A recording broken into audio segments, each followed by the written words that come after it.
Hey guys, it's Godbars here, the self-proclaimed hip-hop historian, and this is the 73rd episode of my series where I grab a vinyl from my collection, talk about why I love it, what influence it had, and what its place is in the grand scheme of hip-hop. This is one of those LPs that honestly could have made my first group. Really, the only reason it didn't is because I wasn't trying to do all New York albums, and not talking about Slick Rick, Public Enemy, and Eric B. and Rakim wasn't really an option to me. Either way, we're here now, and we get to talk about Boogie Down Productions, whose original lineup was comprised of KRS-One, D Nice, and DJ Scott LaRock, who sadly was murdered just 5 months after the release of this debut album. This ultimately left a huge impact on KRS, who was inspired by his death and the death of a young fan at a Public Enemy Boogie Down Production show to spearhead the Stop the Violence movement. That mantra became an essential part of Chris's identity, and his take on hip hop being about fun, self expression, and education would become even more urgent. Even before the tragic passing of Scott, songs off this album like 9mm Goes Bang seem more like commentary on the culture than they do genuine calls to violence. Not that any hip hop or art in general is really an actual call to violence for the most part. It's more along the lines of Public Enemy and other acts where the guns come from a place of self preservation or even paranoia, not the active pursuit of trouble. I feel like this really comes across on the album after this one, which was By All Means Necessary, whose title and artwork derive from an old poster. Here you can sense the tension and anxiety, and to me it conveys that these weapons are more out of a perceived necessity than a love for guns and violence. That classic also does an amazing job of getting KRS-One's MO across in a concise, digestible way with the opening track My Philosophy. But back on their debut, the real catalyst that helped take them from struggling nobodies to hip hop royalty was their BK anthem South Bronx, and their response to MC Shan of the Juice Crew. While BDP calling their track The Bridge Is Over was in clear reference to Shan's The Bridge single, the true fuel behind the fire was the situation between the Boogie Down crew and Mr. Magic, another legendary Juice Crew affiliate. Magic was a revolutionary disc jockey in New York,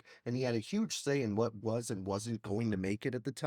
He could single-handedly decide whether your song was going to blow up or if it was garbage, and if he thought it was whack, he would not hesitate to tell you. I mention this because it became relevant one day while he was on the air with Marley Marl in the studio as the DJ for Mr. Magic's Rap Attack show, and while certain details change depending on who you ask, which is pretty typical of stories that get told over time by multiple parties, there does seem to be a pretty concrete basic storyline that's agreed upon. That being a young and admittedly naive KRS-One met up with his trusty partner Scott LaRock, where they scrounged together a demo that they intended to hand to Magic himself after marching into his studio. This actually did end up being exactly what happened, however at the end, instead of getting a deal or even a round of applause, they were bombarded with insults about how awful they were. Magic proceeded to tell them how MCs like Big Daddy Kane were true hip hop, and unlike BDP actually possessed talent on the mic. Regardless of whether or not this is something Chris can look back on now as constructive criticism that was valid, one thing that's for certain is the experience with Mr. Magic was a mortifying reality and ego check for them at the time.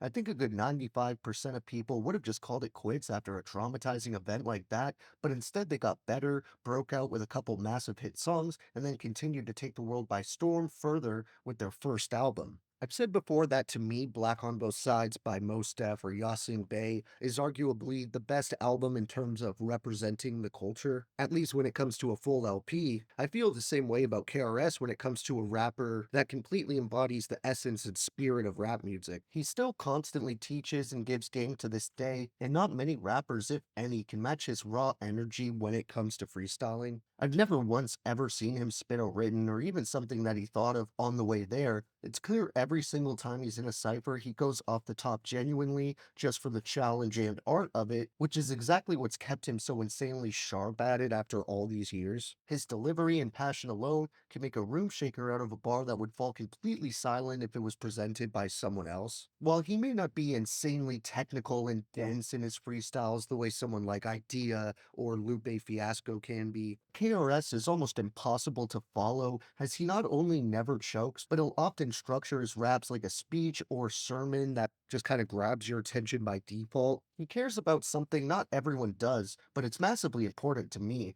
This being the need to give every freestyle more than just what's obligated or expected. I remember somebody commenting on my top 50 video that a lot of these older rappers, if not all of them, should retire and kind of give room to the new kids to grow. But I think as long as someone like KRS-One still loves hip hop and advocates for it and has fun freestyling, there's really no reason, in my opinion, that they should ever have to stop. Well, this is sort of a pre-feature era in hip hop. There is one name who comes through to help with a good amount of co-production, that being Said G of Ultramagnetic MCs. For this classic, my honorable mentions are Poetry, Elementary, Dope Beat, Remix for P is Free, and the title track that concluded the album. My three personal favorite tracks would have to be South Bronx, 9mm Goes Bang, and of course The Bridge is Over. Thank you for watching my 73rd video. Next time we're going to go to the Bay to discuss one of their most important early pioneers. So keep an eye out for that one, and if you enjoyed, be sure to like, subscribe, and let me know what your favorite tracks are off this moment of cultural significance. Don't forget to have a great day, and I'll see you next time, okay? Alright.